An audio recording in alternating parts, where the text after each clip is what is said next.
Welcome, everyone. This is Drayton Boylston. I'm here with my good friend Gary Henson. Say hi to everybody, Gary. Hey, everybody. Welcome to the Coaching Crucible. We're glad to have you here. And boy, have we got a nice crowd today, Gary. Everybody's just clicking in here and just get settled in and take a deep breath, because I'm going to rattle some cages and Gary's going to rattle some cages. We've been having an awesome summer, and we are reignited and really fired up about some things that we're going to get in today. And one of the things I would like to start out with, and first of all, if somebody can just raise their hand and let me know that you're hearing us okay, just on your console, if you click the little hand and let me know that we're coming through loud and clear, that would be terrific. So if you can hear us, just somebody raise your hand. We've got a bunch of people with us today. And just let us know that you can hear us just fine. I would appreciate that. So as you're on the console, I see a lot of our friends here. So thank you for being here. Again, I'm Drayton Boylston with Gary Henson, and we're going to be talking about some really interesting things today. And we've got more people clicking on here, so thank you very much for attending. I hope your summer's going well. And Gary, one of the first things that I would like to get into, first of all, I just wanted to you see on your screen right now the Coaching Crucible Playback Archive. If you go to this website and we send it out after every single session that we do, you will find all of the recordings for every single Coaching Crucible that Gary and I have done. So go there, you can leave comments, you can listen to the recordings, watch the videos. Our last session, if you didn't get to catch it, was all about social media, and we walked you through a tremendous amount of information around social media. So you may want to re-access that and go and look at it again, and just hopefully that'll be very, very useful for you. So thanks again for being here. And Gary, I want to start off by saying, and it really has come up in the last couple of weeks as we're kind of winding down summer here in Colorado, that I sense things are changing in the world, and not just the world of business, but the world in terms of more awareness, more people embracing new thoughts that they haven't before, in terms of the social awareness of businesses and people within those businesses, and questioning things that we've held as the immovable objects and things as they should be, and embracing these new ways of doing things. And what I want to get across to everyone today is that we as coaches are uniquely positioned to be the catalyst around this shift. And we can do it whether you're a life coach, whether you're a business coach, an executive coach. This work that we do it's central to changing human beings, human nature, this planet for the better. And I want all of you to embrace this. And really my challenge to all of you is think bigger and do something about it. If you've got 10 clients, find a way to get 30. Find a way to get into more businesses where you can help affect positive change. Find a way to think of new ways to deliver your message, as we've been really focusing on this thought leader perspective for everyone. Think about our potential to help with this monumental shift.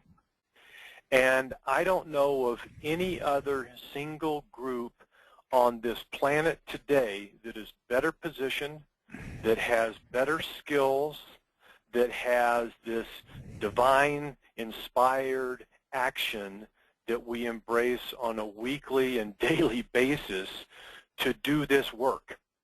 And Gary, that's what I want to just light a fire under everybody and have you think about. There's just a handful of us, really, a handful of coaches. Depending on who you believe, there's anywhere from 14 to 30,000 in the world. So that's a handful of people when you consider, the billions on this planet. we have to grow. We have to be evangelists. We have to spread the message, and we have to think of ways to grow our business so we can have a greater impact. And Gary, I'm wearing my robe. I'm up on the pulpit, and I'm feeling pretty darn good.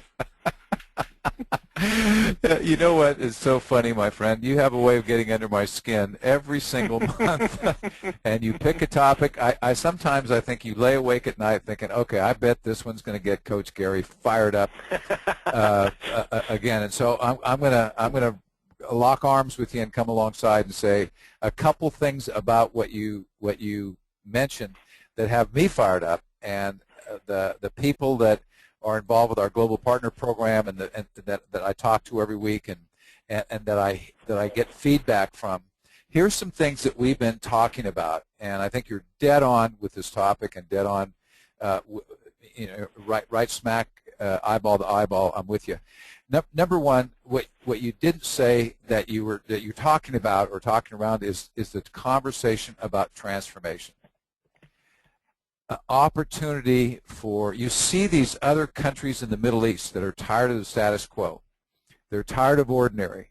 They're tired of people telling them what to do. And if there's ever a time and ever a place and ever a country and ever a world economy, a world opportunity, right now is the time for change. And when we say change, we talk about transformation. I got a little illustration the other day from Coach George, one of my partners in crime in our global partner program. If you take a circle and you draw a circle and you say this is a circle and let's create change, and then you take it and you create make it into a rectangle and then a triangle and then another shape. You're making a change, but you still have a form of a circle. When you talk about transformation, you start with... The broadcast is now starting. All attendees are in listen-only mode. Gary, it looks like the system had not engaged, so we're going to back up a little bit here. Okay, great. Go ahead. Go right ahead. Yeah. Well, folks, it looks like we had the system. I apologize for the delay in the start. We had a system playing around with us a little bit here, but Gary and I were talking. In fact, we were having a marvelous conversation, weren't we, Gary? I think so. And we were talking about our role as coaches and what we are here to do. So, Gary, I'm going to just replay this. We've got it recorded, and you guys can go back and listen to the first part of this. But I'm going to do a little monologue here about what's been firing me up over the summer, and Gary will piggyback on that in just a minute here. And if somebody could just raise their hand, I just want to make sure everybody's hearing us loud and clear. Just hit your raised hand button there. Colin, thank you very much. Appreciate that. So everybody can hear us just fine now, Gary, so I think we're in good shape here. Excellent. We've got a lot of hands raised, so thank you. So appreciate everybody being here. We've got the biggest crowd ever, and it's even the summertime, so we're very grateful for that. Where we started all of this is that we want to impress upon all of you this opportunity that we have as coaches, that we feel that there is a monumental shift going on right now, not just in businesses, but over the entire planet. And as coaches, we are uniquely positioned and qualified and credentialed and have the purity of intention to help foster this change. And when you think about, we're just a handful of us relative to the 7 billion people on this planet. There's between 14 and 30,000 coaches that we know of, and we are uniquely positioned to help with this shift, this positive shift in terms of helping organizations grow in the right way and treat their people properly, and help individuals, if you're a life coach, help them find their purpose and align their gifts with what they're doing in this world. And there is no other group on this planet that can do the things that we can do as coaches. And our challenge to all of you is that we want you to get out there and think bigger. We want you to think of ways that you can grow your business and serve more people. There's 7 billion people on this planet, and there's only a handful of us. So the challenge is not to serve 10 people, but to serve 1,000 people. Think about how you can get your word out there as a thought leader to help more individuals. And that's what we're here to do. And our challenge to all of you is find a way to get your voice heard and do your work with scores of people. And don't think about adding one client or two clients. Think about adding, put a couple of zeros on that. And think about adding as many clients as you can, holding webinars, teleseminars, whatever it is for larger groups. Get your voice out there. Become that thought leader. Become that lightning rod for these provocative conversations that we need to have as coaches. And Gary, this really kind of rolls into what we're going to talk a little bit about today in terms of our responsibilities as coaches. But I'd like to get your thoughts just in terms of, you can hear how fired up I am over this whole issue.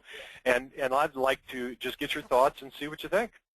Yeah, and where I wanted to take it was I wanted to talk a little bit about transformation and the difference between transformation and change. And what I was saying is that if you take a circle and you make it a circle, and then you say, well, let's change that and take the same lines and make it into a triangle and a rectangle and a star and other things, you have change, but it's still a circle that's shaped differently. Where transformation has such a powerful, powerful impact on people, and where coaches coming from the outside can come into the inside of an organization and develop a powerful transformational impact on the organization, is to start from nothing. Start from a place of, like, what's possible? What would be if there were no limitations and we could have it any way we wanted, and we didn't start with a circle or a rectangle or a square, but we just started from nothing. What about inventing a future from nothing, and then after that figure out how you get to that future? That's transformation. You start with a blank slate and you say, okay, here's where we are today. We're at August 20th, 2013. That's where we are. What can we create that would be so extraordinary that it would be almost unbelievable, and then start from there? And that's what it looks like when you have 5 clients or 2 clients or 1 client, and you're saying, don't think about adding a client, but start adding a 0 to that. Add 10 more clients or 15. We talked in previous months, we've talked about group coaching programs. We've talked about a variety of different programs and ways that you can coach people that has such a huge impact on the individuals and on the organizations that 6 months or a year later you can't even recognize the starting blocks, because things have transformed. And we see this all over the place. That's what happened initially with Microsoft and Apple and the noted companies that have made these traumatic changes and grown themselves. They didn't put a box around where they are and limit themselves and say, we're just going to let's go for a 10% or 20% increase. They just didn't have any boundaries and said, what if, and started there. And that's what I think, Drayton, to turn it back over to you, I think that's the time where we are. I think if you look in the Middle East, this is why many of these countries are revolting and they're unhappy, because they're trying to fit people into a box and say, we can only do it this way, and these are the limitations and the boundaries that we want you to live inside of. And people today, with innovation, with technology, with the way things are moving so fast today, people that want to be put in a box, and yet you can't get outside of the box on your own, because the instructions on how to get outside of the box are written on the outside of the box. You need a coach. You need some help. You need someone else that's not you to help you facilitate enormous potential, enormous, extraordinary opportunities, and I think the world's filled with them today, Drayton, just tons and tons of opportunities, and the world's waiting for coaches to step up and bring those opportunities out of these individuals. Really well said, Gary. You had some caffeine today, didn't you? I told you. I told you. You lay awake at night and you think, I know if I bring this up, I can get Coach Gary going and let him rip, and he's just going to go with it. And I just love this. I love the whole topic. The whole thing is just fabulous. Yeah, and for me it brings up, it's something I've run across of late, and it's not thinking out of the box. It's just creating an entire new box for yourself, for your clients, for the world. Yeah. And that's where, as coaches, folks, we have to help people get to that place of inspired action. And in order to do that, you've got to help them see the future. You have to help them envision we call it the to be. What is this organization going to be in the future? What is this individual going to be in the future? And that's what we're here to do. Gary, I want everybody that's with us today to jump out of bed every single morning fired up about the possibilities. And we can be the catalyst for change. Mm-hmm. And we cannot do that on a global level unless we get all of you to think in a bigger fashion. Mm-hmm. And it comes from, we talk to so many coaches where they're coming from a place of fear. Oh my goodness, I have to make this revenue number, or I have to, do this. And it puts you in a place that creates a number of different things. First of all, if you're coaching from that place and you're worried about losing a client because of something provocative you may say to them or something they don't want to hear, you need to flip that. You need to be in a place of fearlessness. And the reason we've talked about being thought leaders around what you do is that you have to have an opinion. And you have to vocalize that opinion. And Gary was talking about the pace of change. There has never been a more even playing field in our business or any business as far as I'm concerned than there is today. The barriers to entry are minimal. The barriers to growth are almost non-existent. You don't have to have a big bankroll to grow a business. If you embrace this thought leadership and get on social media and write, publish, you will get there. And you have to come from a place of either fear or love, right? I mean, it's this, either you've got the love or you got the fear, and they can't coexist. So we want you to come from this place of love, loving the business, loving the work that you do, loving yourself first and foremost, and loving your clients and loving what you can do for them and with them. And that is where we want you to be. And when you're in that place, you will feel so driven to go out and serve more, that you will jump out of bed every morning. Gary, when I get up in the morning, I first thing I say after I do my morning meditation is, first thing I say is, how may I be of service today? Mm. And I approach every conversation, every email I write, everything that I do, I try my best consciously to come from a place of service. How may I serve? Before this call today, I put it out there, how may I be of service?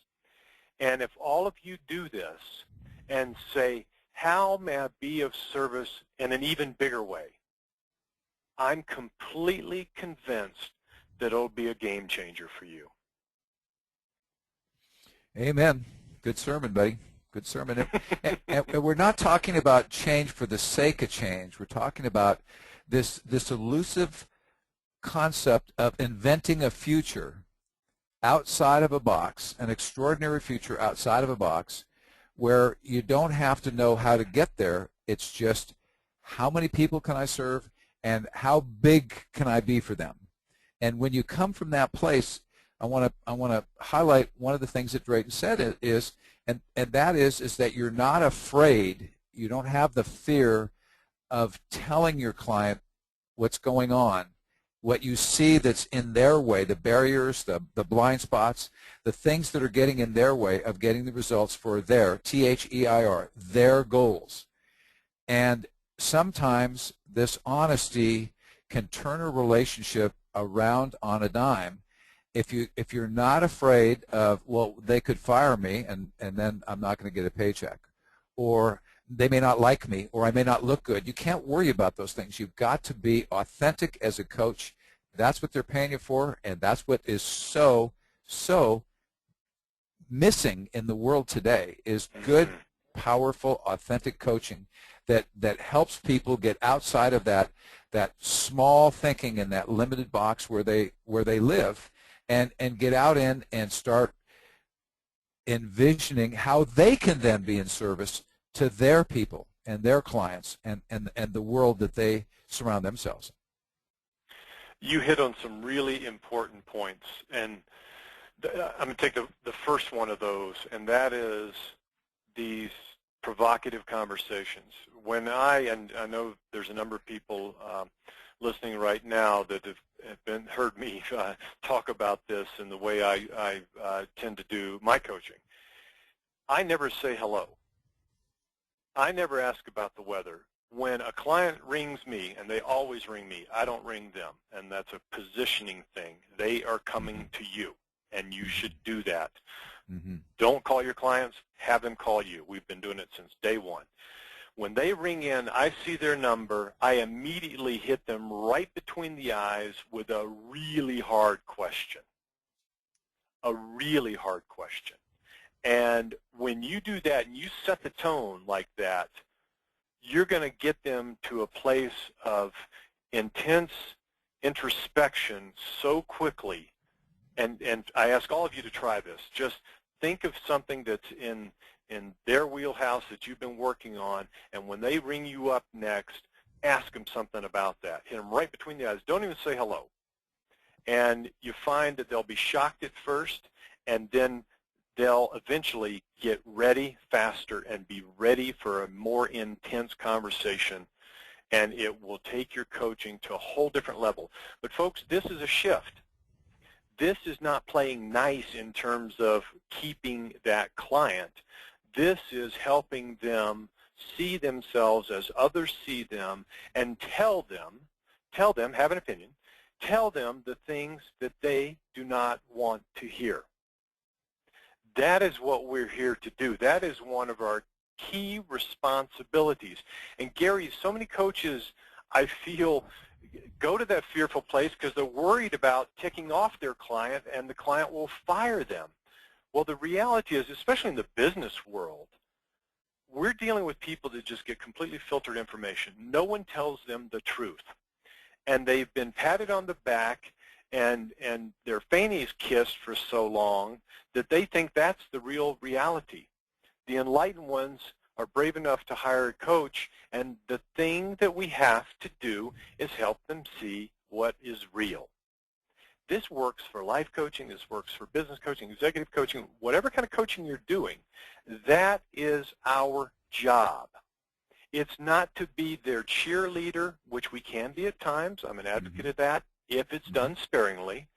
We're not here to be their best friend. That happens. I've got great friends that are continue to be clients, but this is in the work that we do, we flat out have to get in their faces.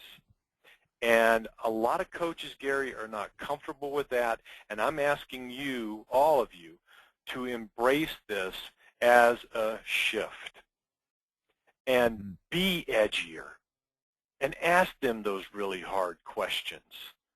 And will they get mad? Sometimes. That tells me you're getting to where you need to be. Yeah. Yeah, very good. And there's some people, I can feel their knees knocking a little bit as you're speaking, Drayton. And so I want to help those people a little bit by saying what you meant by positioning is that when you set the relationship up, you let them know this is not touchy-feely, hand-holding, best friend kind of a coaching relationship, that you're there to help them achieve their, T-H-E-I-R, their goals, their objectives, their vision for where they want their business and their life to go. And in a lot of cases, I'll use time and money, two of the big issues that come up with some of the senior executives that I've coached in the past. A lot of times they struggle and they think they have to be there long hours and that there's no way for them to let go. Okay, we call those people typically micromanagers. A lot of times they feel like their employees are not performing and they're blaming and making the employees wrong, and that isn't going to change. Those are people that we typically call very judgmental, and they haven't seen the other side of that equation. So I can go on and on with issues about money and cash flow, and those are just the key issues. There's an endless amount of things that can go on with people that have a responsibility for an organization and its employees. But if you can't position yourself at the beginning of the relationship, and in our case, we teach people, we have 11 ground rules that we put in front of our clients, and our students put in front of their clients to make sure that they understand the nature of the relationship. And in your case, straight in your example is, and the client calls you, and the time frame is this, and then you don't get into any relationship issues at the beginning. You hit them right over the right in the forehead with a question, and get them engaged right away, so that you can get their attention and get their mind open to, this is the way that Drayton does it. And that's all very, very important to get it set up right from the get-go, the positioning of the coach-client relationship. And that's a really good segue into, well, how do you enroll people? Because people talk about that, oh, I get on a call with these people, and how do I enroll them? Here's the best way to enroll them. Speak your truth. Just speak your truth. What we do, and we've got around a 90% close rate when it comes to having people engage us.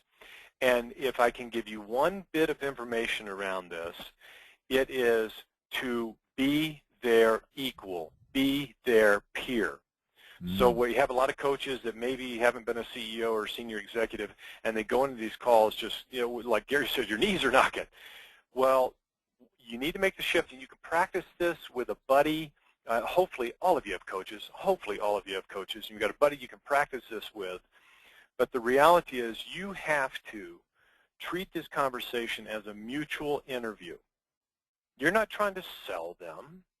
You're not trying to do anything other than see if it's a good fit for you, too. It's a big shift for people, but if you shift in that fashion and you approach this as a two-sided interview, when you're having that call, that conversation with the prospect, it changes the dynamics of that conversation immensely. And it positions you incredibly well for the relationship. So one of the first things we talk about when I'm having a conversation with someone, I still do 20% one-on-one coaching because I love it, and I keep my skills sharpened because of that, and I just love it. And so I still, 20% of my time, one-on-one coaching with senior people. I will continue to do that. I set up this model a long time ago, and I stick with it today. And when I have these conversations, and the vast majority of my particular business is from referrals. So people say, so-and-so said you work with them. I'd like to chat with you about working with you. And I start asking them a series of questions. Okay, so are you doing this on your own volition, or is someone else telling you to do it? If someone else is telling them to do it, it's a short conversation, and I say, I'm not the guy for you. The next thing I ask them is, how are you at hearing things that you really don't want to hear? What kind of reactions am I going to get from you? And you're going to put them back on their heels because they're going to get a taste of how the coaching is going to go. And either that's going to work for them or it's not. The enlightened executives, the enlightened people will get it and know that they need to go to those scary places because that's where the work starts. But the positioning, Gary, of approaching this as in a two-sided interview, that you are their peer, and that this has to be as good a fit for you as it is for them. And when you give yourself permission, and that's all this is, to operate in that fashion, you'll be blown away at what happens with your business. Because you're not out there coming from that scarcity place of, oh, I need more clients, and, oh, I've got to close this one on the phone, and I've got to make the rent payment. No. It's, is this a good fit for me? As much as it is a good fit for them. Mm-hmm. So appropriately defined, and that's the only way, Drayton, that I can see coaching works is at that peer-to-peer level. And when you're peer-to-peer, then you're choosing them while they're choosing you. So it's a choice. It's not how am I going to make my rent payment, so I need to get this client, and we'll see how it works out. You're asking questions like, how are you at getting really open and honest feedback that doesn't feel good for you? And that, again, that's positioning, that's setting the tone, that's having people understand the nature of how the relationship works and how it doesn't work. It works a certain way, and it needs to work a certain way. And that's why we call it effective coaching. It's powerfully effective when it's peer-to-peer like that, and you're bringing something powerful to the table that's going to alter their life. It's going to alter that box. It's going to take them to another place that they can't get to on their own. Mm-hmm. And Gary, you know, I sent an email to you earlier about this whole thing, and I referred to it as courageous coaching. Mm. And that's where I'd like all of you to think about this and be courageous. It takes courage to do what we're talking about. And when we're talking about peer-to-peer and that equal footing, I don't want anyone to get scared or concerned that it means that you've held a position such as theirs in the past. You don't have to be there. In fact, the best voices, the best coaches that I've heard are the ones that come at it from a different perspective. They're not like maybe I am, you know, as a former CEO and Fortune 100 guy. They're coming in as, oh, okay, I'm from the outside. This doesn't make any sense.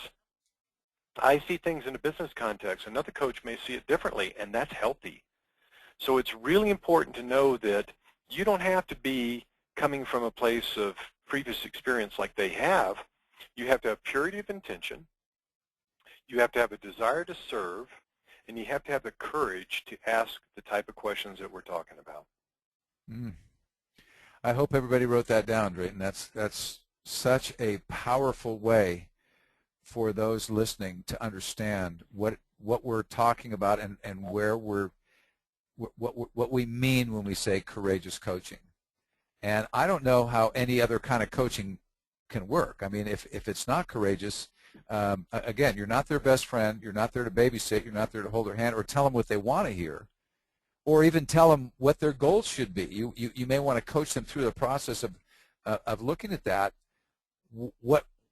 Where do you want your organization or your career to go? But the important thing is that you're courageous enough to let them know that they've got that booger on their face, and it's 3 o'clock in the afternoon, and all day long nobody's been able to say that to them.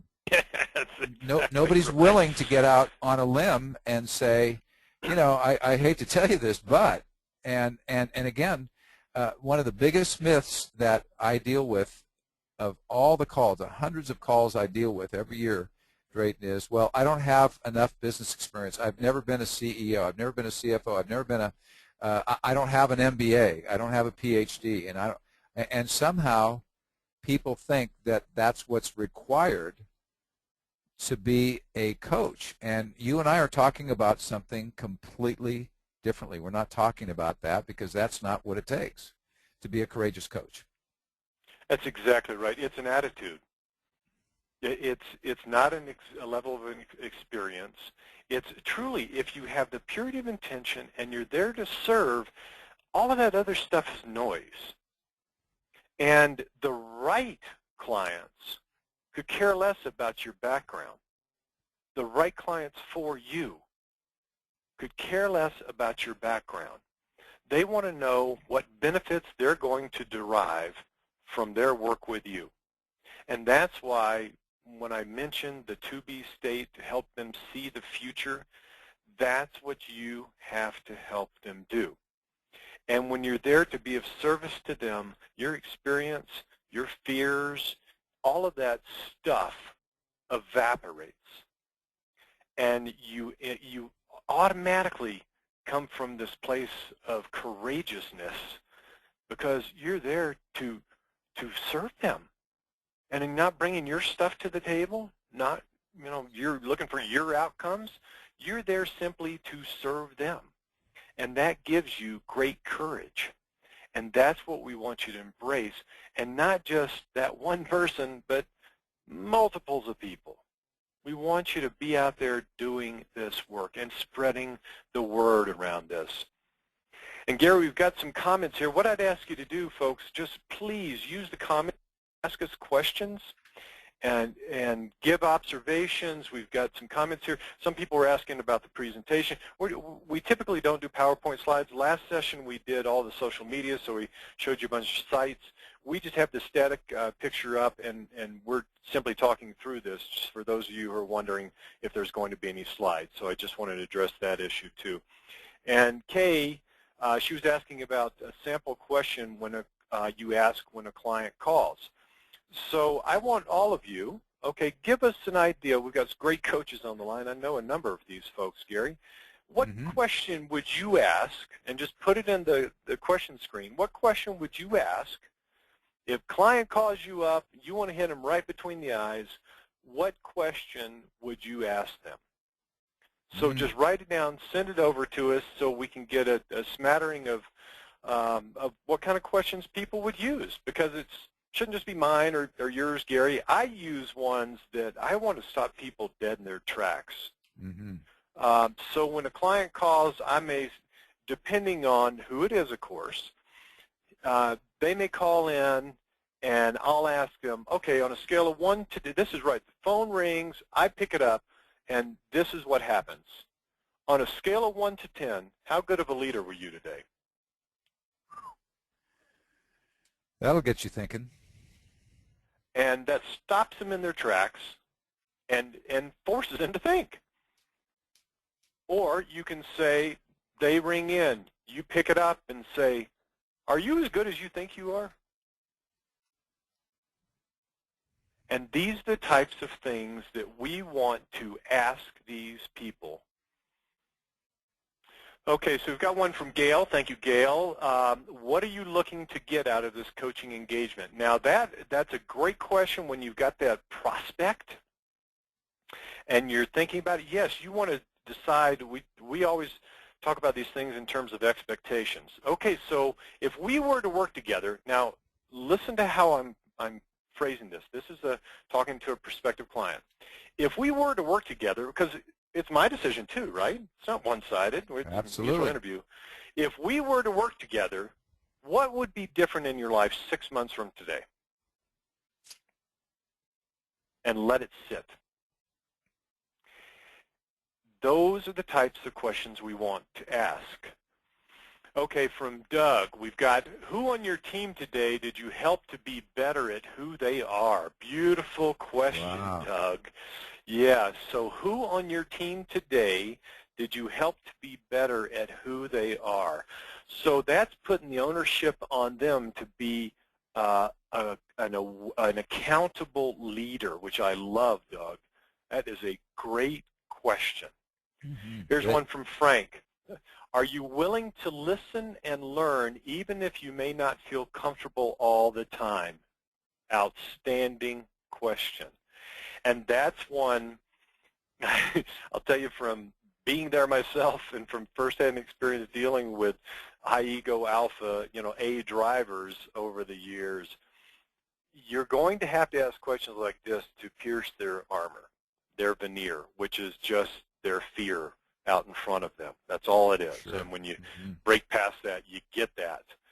So it's these types of questions that you're going to have to ask in order to get them, as I did. Okay, so on a scale of 1 to 10, how good of a leader were you today? They're going to have to take a deep breath. They're going to have to think about it, and they're going to have to give you an answer. And then when they give you an answer, you're going to have to ask them, or you will ask them, to justify that. And they're going to have to think even more and deeper. And the first answer I always tell people is never the right one. I want more. I want you to go deeper. I'm not accepting that as an answer.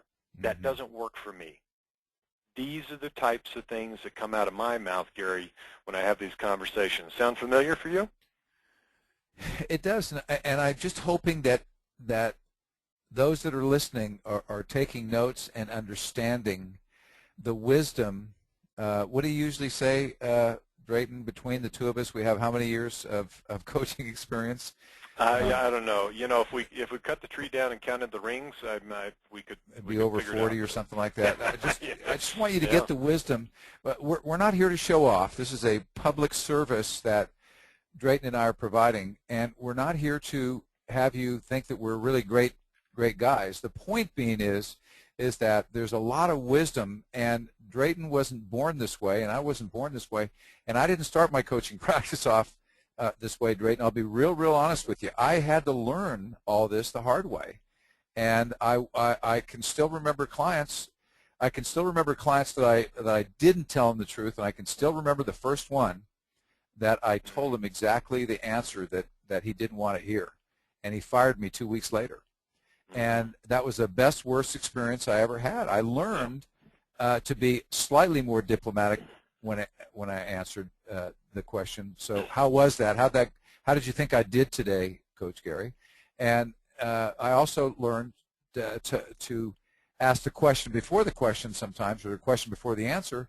How deep do you want me to be? Do you want me to be authentically genuine and honest? I'll give you as much as you think you can handle, or should we take this in bites? We'll look at different parts of your presentation to your employees, and we'll look at the good stuff and the not so good stuff. But this is wisdom. This is a lot of years worth of combined doing it right, but a lot of doing it wrong, and a lot of learning the hard way. And Drayton and I just we're not the kind of people that one day said, well, I think I'm going to come up with an organization, and I'm going to train executive coaches or business coaches, and just I'll make it up as I go along, figure it out. I mean, we learned a lot of this under fire, and by the grace of God, we made it through to the other side, and learned how to gain from the victories and the setbacks, and take what we learned and take it to the next relationship.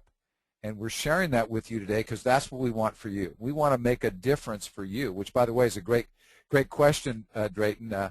How many people did you make a difference for them, make a difference in their lives today? That would be another question you ask people. Yeah. And I think you make a beautiful point here, Gary, in that we weren't born this way. I probably sucked as a coach when I first started. I mean, there's no other way to put it. I wish I had some recordings of how I approached it, and this was so long ago. No, you don't.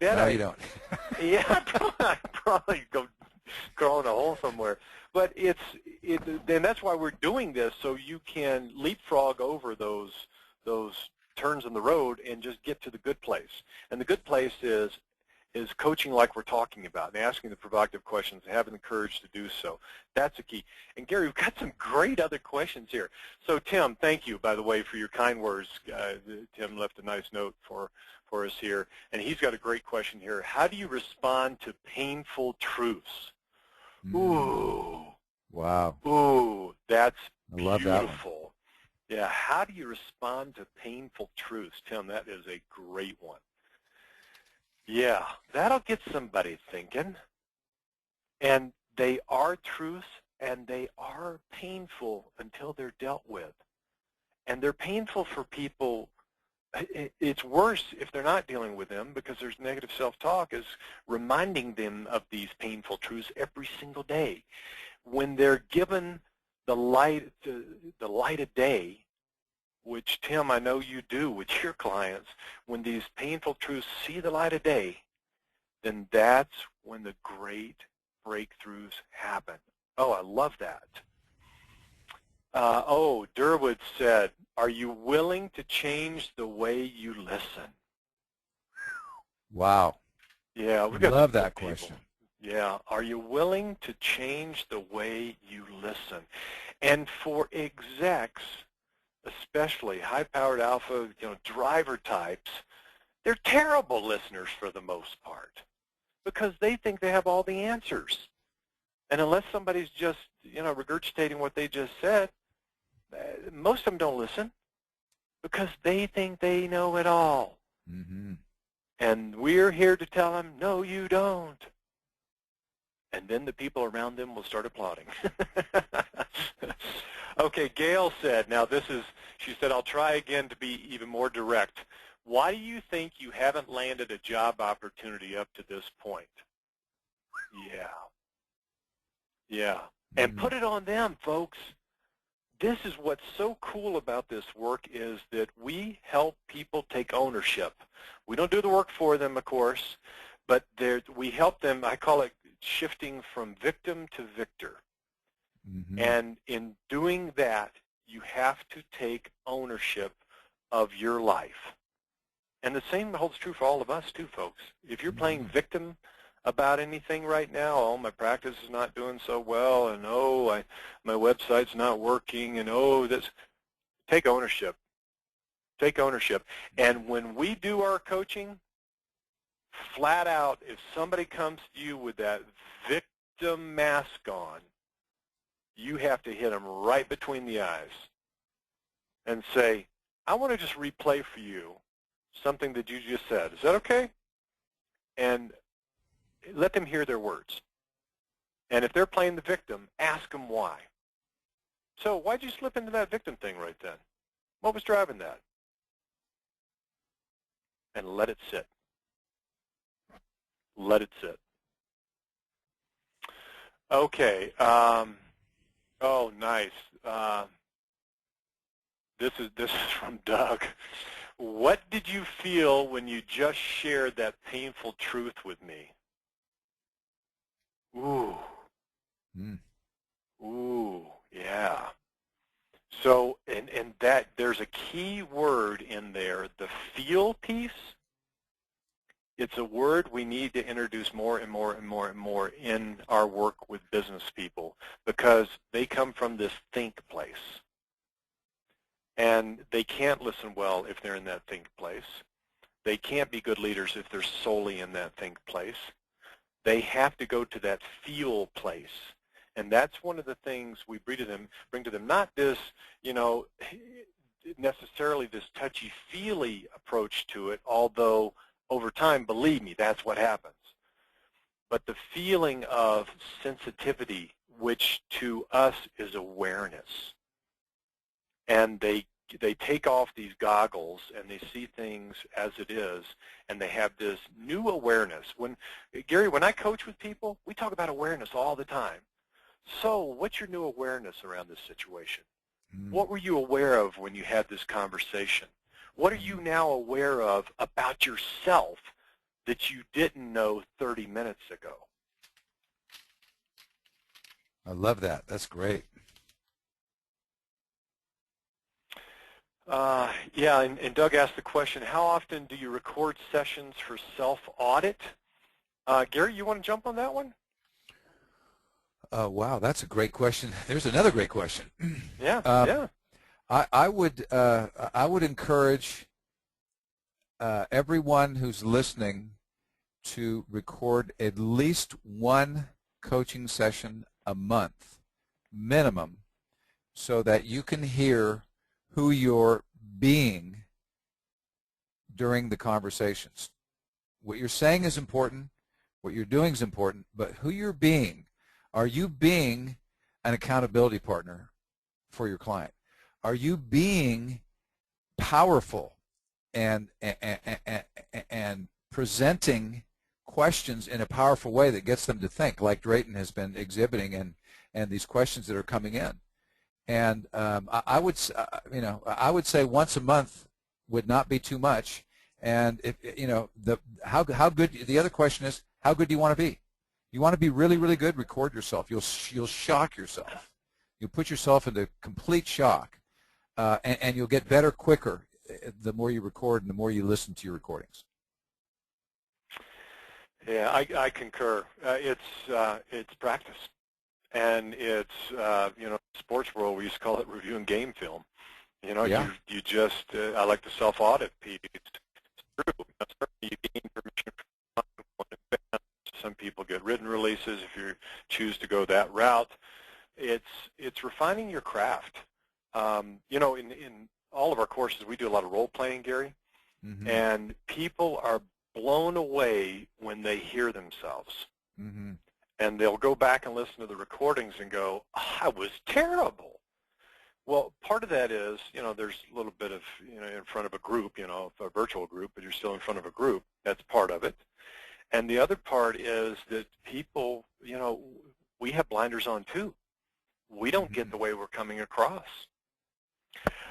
Another thing around this, folks, that I just want to shed some light in terms of how we do our coaching. We started out, we were doing an hour or an hour and a half sessions years and years ago. And what we found over the years that 30 minutes starting with that provocative questions and just going deep fast is the way to do it. That's the way we choose to do it.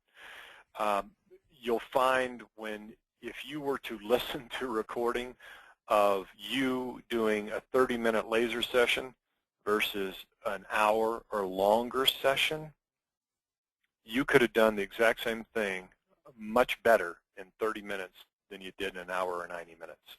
Now, if you're doing different things like going into a behavioral audit and some of these other things, that's a whole different ballgame. I'm talking about typical weekly sessions with your clients. And we're asking you to turn up the heat. If you think you're being edgy, be edgier. Get your own coach if you don't have one, and try this with them. Try sample, role-playing sessions where you feel like you're being edgy, and then listen back to that. Record those sessions. That's a great starting point for any of this. And be courageous to do the role-playing. Role-playing can be hard for people. And Gary, that's one of the things we do with our clients all the time. They hate it at first. Mm-hmm. These big ego people, and you're telling them to do role-playing? Of course. And once they do it and they hear themselves, that's when they go, oh my goodness, because that's one of the most powerful things that you can employ. Absolutely. And Drayton, I just want to say, for those brave and courageous coaches that are out there right now that are listening to you and I talk and listening to what we're advocating that they do, for those that are willing to record yourself at least once a month or more, depending on how fast you want to get better and how much better you want to get. And remember, the net result is the better that you do with your clients, the more results they get, the easier the referrals come. And so there's a big gain here. But I've never said this before, Drayton, but what I would listen for in your conversation is not necessarily the words, but I would listen for how courageous are you being, and I would listen for how much humility can you bring into a conversation. You don't want to be bragging about how good you are or how good of a coach you are or how great results that they're getting. They want to own the results themselves, and you're getting a paycheck, and so you don't need to be bragging about it. But how courageous can you be? How much humility can you pack in there? And what kind of integrity can you bring to that relationship? Mm-hmm. Do you say something if they call you 5 minutes or 10 minutes late? Do you say something if they are telling you one thing but they would never say that to their employees or their peers? Mm-hmm. And that's the kind of integrity. It's not good and bad, right and wrong. We're not making them wrong, but I'm just saying, are you willing to be courageous enough to say, I don't know that that's really in your best interest. People are going to see through that. And if you say you're going to be on time, you need to be on time. If you say you're going to do something with an employee or a peer or a supervisor or a manager, then you need to keep your promise. And if you don't, just simply apologize. Say, hey, I blew it, and just coach them through that.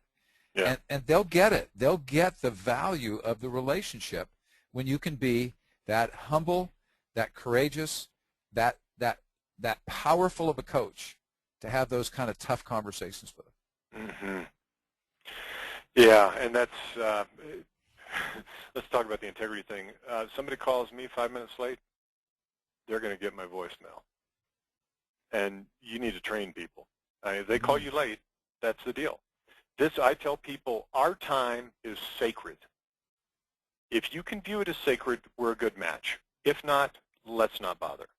And one of the key things that Gary said about all this is that it's not about us. It's not about our ego and demonstrating our coaching skills. The only thing that matters is our purity of intention as we go in to do this work with people. And Cheryl's got a great question here. Is edginess better received by men rather than women? I just want to touch on the edginess thing.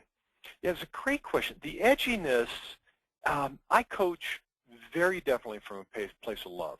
Man, I love my clients. Mm-hmm. And I love to see them progress. I love the word love. I just love it.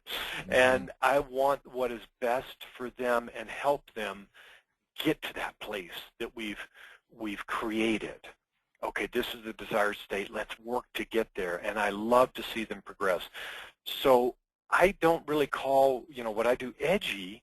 I so badly I want to help them get there. They're going to do the work, of course, but I just want what's best for them, and my purity of attention is so pure that it comes through, and people get that. So it never comes across as edginess.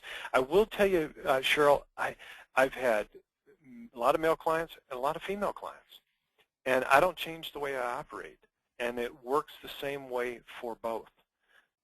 Leaders have the exact same issues they're dealing with. Same ego things, the filtering, the 10 feet tall and bulletproof approach to the world. And I don't see this necessarily as a gender thing. It is very personal, though. So you have to tailor your coaching to what will work best with that individual. I've coached some introverts. A whole different way of working with introverts versus these big personality types. So I don't see it as much a gender thing as just respectfulness of that individual and wanting to employ what works best for that person. And I would add, for the female listeners out there, I would add the male ego is very sensitive and very, very loud. So I would, I don't know that I would use the word tiptoe, but I would make sure that they're willing to hear the feedback and that you tee up the conversation. I don't remember ever having a female that I coached ever not want the feedback, ever be sensitive or overly offended. But boy, I'll tell you, the only ones that I have coached that have been offended or disagreed with me or say, oh, that's not me. That the profile may say that, all my employees may tell you that, but that's not really me. I'm a different person. It was always a male. So I would agree with Drayton in the sense that you want to coach everybody the same, come from the same place, and that you got to be sensitive to each different type of personality and relationship. But I would be a little bit careful with males and I would tee up the conversation and say, now this is going to be authentic, raw feedback, and it's coming from love. Are you ready for that? Are you willing to get, or how willing are you to get right to the heart of the matter and really, really get some work done today? Because I'll load both barrels up and pull both triggers at the same time, but you got to know that it's coming from love, and you've got to know that I have your interest, not mine. I'm not here to blast the guns off to prove that the power I've got, but I'll lay it on the line with you. But we both have to agree.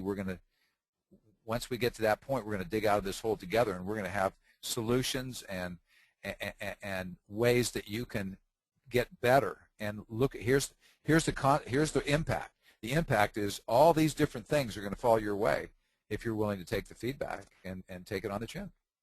Mm-hmm. Mm-hmm. Powerful conversations, Drayton. This is to the heart of the matter, and this is what you and I want the world to see and be is powerful coaches that are willing to be courageous. And I think it was a great dialogue today. Mm-hmm. I agree. And folks, you've done an outstanding job giving us some wonderful, wonderful questions, and we really appreciate it. We're respectful of your time, so we're going to wrap up, but here's the charge. Go out and serve more people and be courageous with your coaching and understand the responsibilities we have as coaches to do this work for even more people. And please go and make comments on the website you see here. We'll send you the link to the recording. And just know that Gary and I are here to be of service. We're going to continue this for the foreseeable future every month. Tell your friends about it. Bring them. We had the biggest crowd we've had so far. It continues to grow every single session. So please spread the word. We're very appreciative about that because we're here to help make an even bigger impact, because before I leave this planet, Gary, that's what I want. That's why I jump out of bed in the morning. Me too. Me too. So thank you, everyone. Thank you, my friend Gary. And again, we're here to be of service if you guys need anything, and look forward to hearing your voices next month. Till then, take good care. Okay. God bless everybody.